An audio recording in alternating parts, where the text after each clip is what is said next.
एक दिन की बात है कि रावण की बहन शूर्पणखा वो वहां भ्रमण करते हुए आई। पीछे जब सत्संग प्रारंभ हुआ था भगवान श्री राम के चरित्र का, तब आया था विश्रवा को कुबेर जी ने सेवा में 3 नौ युवतियां जो मायामयी और बहुत सुंदर थी।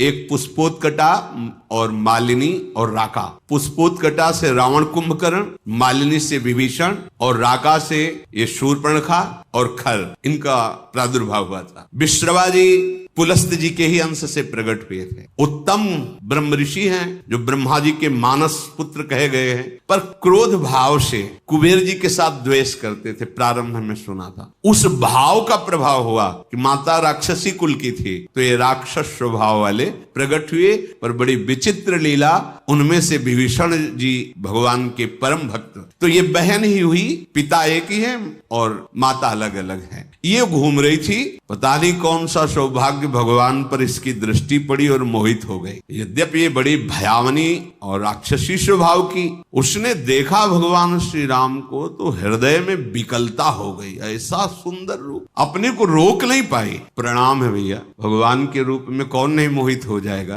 प्रणाम है। पर भाव कुछ दूसरा है इसका, आंतरिक। जैसे प्रेम तो गोपी जनों ने भी किया और प्रेम मथुरा की कुब्जा ने भी किया, पर जय जयकार कुब्जा की नहीं, गोपी जनों। श्री कृष्ण सुखार्थ निष्काम प्रेम गोपी जनों के हृदय में है। और थोड़ा तो इसलिए श्री शुकाचार्य जी ने तो उसके लिए दुर्भगा शब्द का भी प्रयोग किया है कुब्जा के लिए। गोपी जनों की चरण रज तो बड़े बड़े महापुरुष बंधन करते हैं। प्रभु के रूप को देखकर एक कामाशक्त हो गई, वैसे फिर भी प्रणाम करने लगा योग्य है। कोई ऐसा है ही नहीं, जब काम स्वयं काम से युक्त हो जाए प्रभु को देख के, कोटि काम के मन को मोहित करने वाले प्रभु का रूप है। पर कुछ भाव कुछ दूसरा है। इसके पति का नाम विद्युत जुहा है। ये काल के राक्षस का प्रधानमंत्री है। रावण ने जब आक्रमण किया तो विद्युत जुहा ने, प्रधानमंत्री था, उसने कहा कि तुम्हारी जो ये इच्छा है कि संपूर्ण ऋषि मुनियों को नष्ट किया जाए और राक्षसी राज्य हो, इसमें हम सहयोग नहीं करेंगे। ये शूर्पणखा का पति था विद्युत जुहा। उसकी कोई आज्ञा का उल्लंघन कर दे बर्दाश्त नहीं था, तो रावण ने मार डाला था उसी दिन। अब जब पति को भी मार डाला तो उसके आगे किसका बस क्या है। तो रही थी अपने भाई खर के समीप ही पंचवटी में, पर सोच रही थी कभी ऐसा अवसर आएगा तो तेरा विनाश मेरे द्वारा ही होगा। तूने मेरे पति को मारा। वो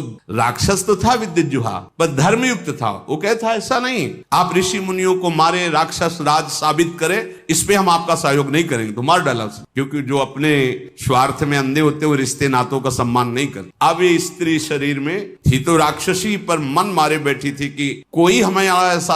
अब खर, दूषण, तीसरा, ये सब अनुगामी थे रावण के, रावण की आज्ञा पे चलते थे। तो सोचा कि अगर इनसे भी जरा बोलेंगे तो हमें मार डालेंगे। रावण का विरोध कोई कर दे ऐसा है ही नहीं। त्रिभुवन में कोई नहीं था कि उसके खिलाफ कोई बोल सके। अंदर ही अंदर सोच रही कभी तो अवसर मिलेगा, जीवन व्यतीत करूंगी, लेकिन जिस दिन अवसर मिलेगा इसका नाश करवाऊंगी। आज अजान बाहु भगवान को देखकर उसको और सुना था कि इन्होंने ही शुभाहो आदि काम, मारीच को एक बाण मारा था तो बिना फण का 400 कोस दूर गिरा था, 100 योजन दूर गिरा था। ताड़का का वध किया, विराध का वध किया। उसको पता था, समझ गई कि कोई साधारण बलि ताड़का को नहीं मार सकता था, शुभाह को नहीं मार सकता था, विराध को नहीं मार सकता था। इसका मतलब है महाबली हैं। एक बार इनसे मिल के देखती तो प्रभु से कह रही, तुम सम पुरुष, क्योंकि आपने भी निश्चय किया है निश्चरहीन मह करूं भुज उठाए प्रणकीन। और मेरा भी आंतरिक निश्चय है कि इसको बर्बाद करके छोड़ूंगी जिसने हमारे सुहाग को उजाड़ा है। पर बोल नहीं सकती। सुंदर रूप धारण किया और भगवान के सामने गई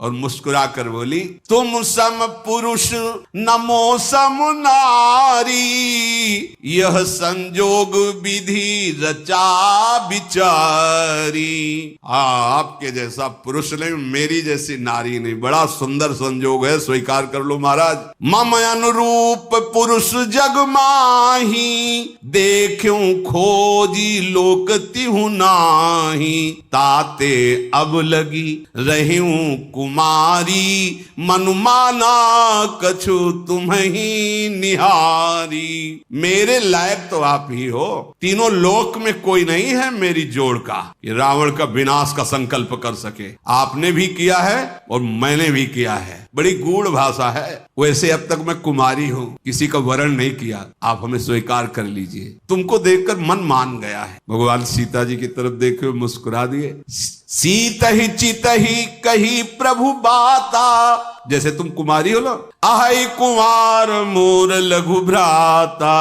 हमारे पास तो सीता जी, ये कुमार हमारे लघु भ्राता लखनलाल, इनके पास जाओ, इनसे बात करो। ओ गई लक्ष्मण रिपु भगनी जानी, प्रभु बिलो की बोले मृदुबानी। सुंदरी सुन मैं इनकर दासा, पराधीन नहीं तोर सुपासा। प्रभु समर्थ कौशलपुर राजा, जो कछु करही इन्हीं सब छाजा। सुंदरी, मैं तो प्रभु का दास हूं, पराधीन हूं, मेरे द्वारा तुम्हें कभी सुख नहीं मिल सकता। एक कौशल नरेश भगवान श्री राम है, इनको सब कुछ फबता है। आप इन्हीं के चरण शरण में जाएं, क्योंकि सिद्धांत है सेवक सुख चाह मान भिखारी। व्यसनी धन शुभ गति व्यभिचारी। लोभी जसु चाह चार गुमानी। नभ दुहि दूध चहत ये प्राणी। सेवक होकर के अपने सुख की चाह करे, भिक्षुक धर्म स्वीकार करके सम्मान की चाह करे, जुआ शराब व्यभिचार करने वाला धन और शुभ गति चाहे, कभी नहीं प्राप्त हो सकता। लोभी पुरुष अपना यश चाहे, अभिमानी पुरुष अर्थ धर्म काम मोक्ष चाहे, ये सब प्राणी आकाश को दूह कर दूध लेना चाहते हैं, अर्थात असंभव को संभव करना चाहते हैं। वो प्रभु के पास गए, प्रभु ने फिर लक्ष्मण जी के पास दे, लक्ष्मण जी ने फिर प्रभु के पास भेजा, प्रभु ने फिर लक्ष्मण जी के पास भेजा। लक्ष्मण जी ने कहा कि तुमको वही भरेगा जिसके एक इतनी भी लज्जा नहीं होगी। लक्ष्मण जी ने कहा, लक्ष्मण कहा तोई सो बरई, जो तृण तोरी लाज परिहरई। जिसने तृण तोड़ कर लाज का त्याग कर दिया, तेरी जैसे को वही वरण करेगा। अब तो सुंदर रूप त्याग कर आ गई शूर्पणखा के रूप में, भयानक रूप। तब खिसियानी राम पही गई, रूप भयंकर प्रगटत भई। सीत ही सभय देखी रघुराई, कहा अनुज सन शयन बुझाई। सीता जी को भयभीत देखकर भगवान ने पीछे किया सीता जी को, लक्ष्मण से कहा हिसाब कर दो इसका, नाक कान काट। लक्ष्मण तिलाघों सो नाक कान बिन कीन, ताके कर रावण को मनो चुनौती दिन। नाक कान काट के मानो निशाचर राज रावण को चुनौती भेजी हो। लक्ष्मण जी ने शूर्पणखा को नाक कान रहित कर दिया। अब तो जब नाक कान कटा तो ऐसा लग रहा था जैसे गेरू के पहाड़ से पानी का धारा गिर रहा हो, ऐसे खून बहने लगा। नाक कान बिनु भई बिकरारा, जनु स्रव शैल गेरू के धारा। खर दूषण पही गई बिल पाता, धिग धिग तव पौरुष बल भ्राता। नाक का वैसे विकराल थी, जब नाक कान कटा तो लाल लाल खून बह रहा और विकराल रूप हो गया। अब अवसर ढूंढा, अब विनाश का कार्य शुरू करूंगी। गई खरदूषण के पास और कहा, तू भाई है, बड़े बलवान बनते हो तुम, राक्षस राज बनते हो, देखो तुम्हारी बहन का नाक कान काट, तुम्हारे बल को धिक्कार है। तो किसने किया है? तब समझा कर बताया, पास में आए हैं एक राजकुमार जिनके साथ बहुत सुंदर स्त्री और दूसरे राजकुमार गोरे और इतने बलशाली कि तुम उनके सामने कुछ नहीं हो। देखो तुम्हारी बहन का नाक कान काट लिया। अब तो तुरंत आदेश किया, तो जैसे काजल के पर्वत पंख धर के उड़ रहे हो, ऐसे ऐसे भयानक राक्षस अपने असली सब रूपों में युद्ध की तैयारी की। नाना वाहन नाना कारा, नाना युद्ध धर घोर पारा। सूपनखा आगे कर लीनी, आगे आगे सूपनखा नाक कान काटे हुए खून बहते जा रहे, पीछे से भयानक सेना। चलो ले चलो, कहाँ है वो राजकुमार? अब तो मृत्यु के वशीभूत होकर ये सब खिंचे हुए चले जा रहे राक्षस, गरज रहे हैं, ललकार रहे हैं। कोई आकाश में उड़ रहा है, कोई बड़ी अपनी बलवीरता की डींगे हाँक रहा है। अरे कोई कहता जीते जी दोनों भाइयों को पकड़ लो, पकड़ के मार डालो, उसकी स्त्री को छीन लो। ऐसे आवाजें गूंज रही। भगवान ने धूल देखी,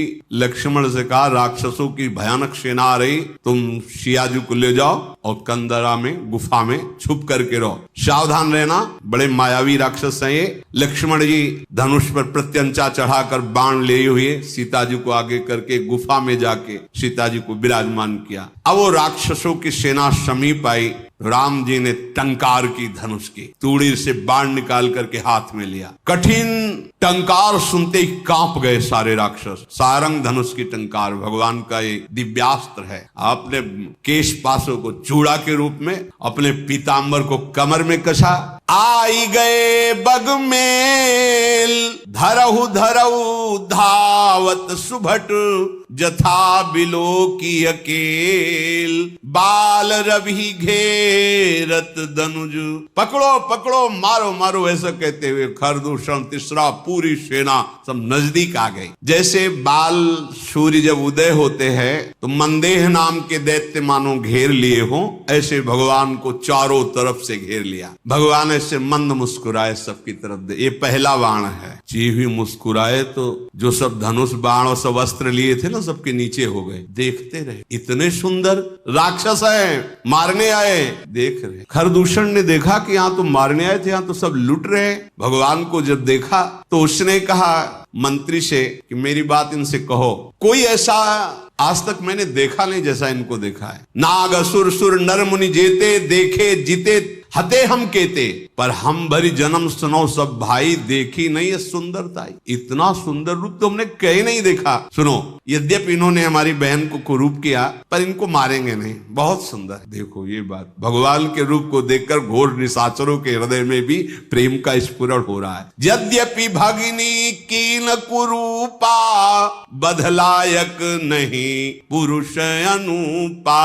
जाओ अच्छा इनसे कह दो अपनी पत्नी को जो छुपा के रखा है हमें दे दो, हमारा बदला हो जाएगा। तुमने हमारी बहन के नाक कान काटे, तुम अपनी पत्नी, और जाओ आराम से, निर्भय हो जाओ, तुम्हें कोई नहीं मारेगा, तुम बहुत सुंदर हो। मंत्री से कहा जाके कह दो, मेरा कथन जाके उनको सुनाओ। दूत ने जाके भगवान श्री राम जी से कहा तो भगवान मुस्कुरा करके बोले, देखो तुम जानते नहीं हो हम क्षत्रिय राजकुमार हैं, तुम्हारे जैसे पशुओं का वध करना हमारा शिकार खेलना होता है। हम क्षत्रिय मृगया बन करही, तुमसे खल मृग खोजत फिरही। तुम्हारे जैसे राक्षसों का वध करना हमारा स्वभाव है, और तुम जहां लड़ना चाहिए वहां हमें सलाह देने आए हो। अरे तुम जानते नहीं, तुम हमें बालक मत समझो, काल भी हमारे सामने खड़ा हो जाए तो हम उससे पराजित होने वाले नहीं हैं। दैत्य कुल का नाश करना और मुनियों की रक्षा करना ये मेरा संकल्प है। तुम्हें हम बालक दिखाई दे रहे हैं, लेकिन दुष्टों को दंड देने के लिए संग्राम में आज तक कभी पीठ दिखाया हो रघुवंशियों ने, ऐसा प्रमाण नहीं मिला, और उसी वंश का मैं हूं। जाओ अपने स्वामी से कह दो, रण में ये मित्रता और कपट और चतुराई की बातें नहीं करते, युद्ध करना चाहिए। अगर तुम्हारे में सामर्थ्य नहीं तो भाग जाओ यहाँ से, अगर सामर्थ्य है तो युद्ध करो, ये सलाहें मत भेजो। ये जो ही बात कही तो जल गया खरदूषण। हमने तो इस पर दया की, ऐसा कटु भाषण करता है, तुरंत इसको मार डालो। अब योद्धा बाण धनुष तोमर शक्ति बर्छी कृपाण परिक कटार फरसा ये सब लेके राक्षस दौड़ पड़े, बड़े भयानक। सावधान होई धाये जान सबल आराती, लागे बरसन राम पर अस्त्र शस्त्र बहुभांति। तिनके आयुध तिलसम करि काटे रघुबीर, तानि सरासन श्रवण लगी पुनि छाड़े निज तीर। भगवान ने अपने दिव्यास्त्र के द्वारा जितने राक्षसों के अस्त्र थे सबको काट दिया, और बहुत खींच करके जोर से बाण का संधान करके बाण ऐसे फुफकारते हुए अमोघ बाण भगवान के हैं। कोई ऐसा नहीं बच रहा जो सामने खड़ा हो सके। कुछ कटते जा रहे हैं कई कई जगह से। जब बड़े बड़े निशाचर देखते भागना शुरू किया सामने से। जब भाग रहे तो खरदूषण लौट करके आवाज दिया, अगर कोई आप पीठ दिखाकर भागा तो मैं उसे मारूंगा। युद्ध में अकेले हैं और इनसे सब पीठ दिखा, आज तक न जाने कितने वीरों को मार के खा गए, मुनियों को खा गए, ये भी मुनि वेश में, इनको तुम पीठ दिखा रहे हो। कुपित जान करके कि हमारा जब स्वामी ही कुपित, फिर लौटे आए प्रभु कितनी शीघ्र बाण चढ़ाते हैं, संधान करते, किसी को पता भी नहीं चलता, किसी की छाती, किसी का सिर, किसी का भुजा, किसी का हाथ पैर कट कट करके गिरने लगे। पहाड़ के समान राक्षस, तो वहां रक्त की धारा बह रही है, हाहाकार मच गया। अब भगवान ने एक बाण ऐसा संधान किया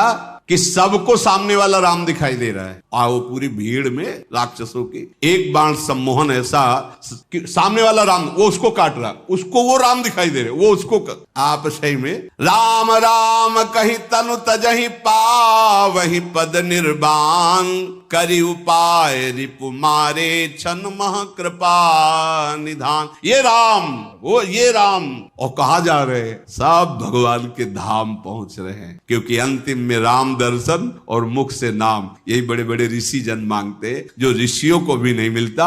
वो घोर राक्षसों को भगवान जब अवतार लेते हैं तब वो लाभ प्राप्त हो जाता है। हर्षित बरसई सुमन सुर बाजहि गगन निशान, स्तुति करि करि सब चले शोभित विविध विमान। देवता कर पुष्पों की वर्षा करते हैं। रघुनाथ जी ने इन पर विजय प्राप्त की। लक्ष्मण जी सीता जी को लेके आए, प्रसन्नता हुई। सीता जी श्री राम जी के उस रूप को देख रहे हैं, भ्रकुटी चढ़ी हुई, धनुष पर बाण संधान करते हुए, जैसे वैसे ही जब स्वरूप को देखा, नेत्र अघा नहीं रहे ऐसे अपने प्रीतम के रूप को देखकर। भगवान पंचवटी में विराजमान हैं, मुनिजन आकर बैठते हैं, भगवत चर्चा होती है। आगे आगे तो चली थी सूर्पनखा, जब भगवान के सामने आई तो सबसे पीछे पहुंच गई थी। जब सब सुहा हो गए, देखा इधर का काम पेट। अब वो वहां से गई लंका में, और सभा में जाकर के हाथ पटक पटक के जमीन पे, छाती पे, माथे पे रोने लगी। रावण ने देखा, उसने क्या बात है, तेरी दशा ऐसी किसने की? बोले मदिरा पीता है और पड़ा रहता, सुख भोग करता है, ऐसे कहीं राज्य चलता है? सूर्पनखा ने कहा, करसि पान सोवस दिन राती, सुध नहीं तो सिर परा राती। बहुत बड़ा दुश्मन आ गया है तुम्हारा, तुम राजनीति को जानते नहीं हो, केवल शराब पीते हो, मदिरा पीते हो और उन्मत्त होकर महल में बने रहते हो। जानते हो अगर विषयों का संग करे तो सन्यासी का नाश हो जाता है, अगर ठीक सलाह देने वाला मंत्री ना हो तो राजा का नाश हो जाता है, अगर मान प्रिय लगने लगे तो ज्ञान का नाश हो जाता है, मदिरा पीने का वाले का ऐश्वर्य और लज्जा का नाश हो जाता है, विवेक ना हो तो वैराग्य केवल नाटक रह जाता है। ऐसे ही यदि राजनीति सही ना हो तो राजा का नाश हो जाता है। मैं सही कहती हूँ कि अब तुम्हारे नाश का अवसर आ गया है, बहुत बड़ा दुश्मन तुम्हारे समीप आ चुका है। दुश्मन को और आग को कभी छोटा नहीं समझना चाहिए। रावण, तू अपने अभिमान में है और सभा में तेरे जैसे भाई के होते हुए मेरी नाक कान काट ली गई, ऐसे चिल्ला चिल्ला, तेरे जीते जी मेरी ऐसी दशा। सारी सभा खड़ी हो गई क्रोध से। शूर्पणखा बाह लंबी कर करके रावण से तेरे जोश में चढ़ाए, अब तेरा विनाश। क्योंकि ये बात तब नहीं कहती जब सुहाग उजाड़ दिया था कि तेरे होते हुए तेरे हाथों से सुहाग नहीं। अब आज अपनी बात बता करके वो रोने लगी।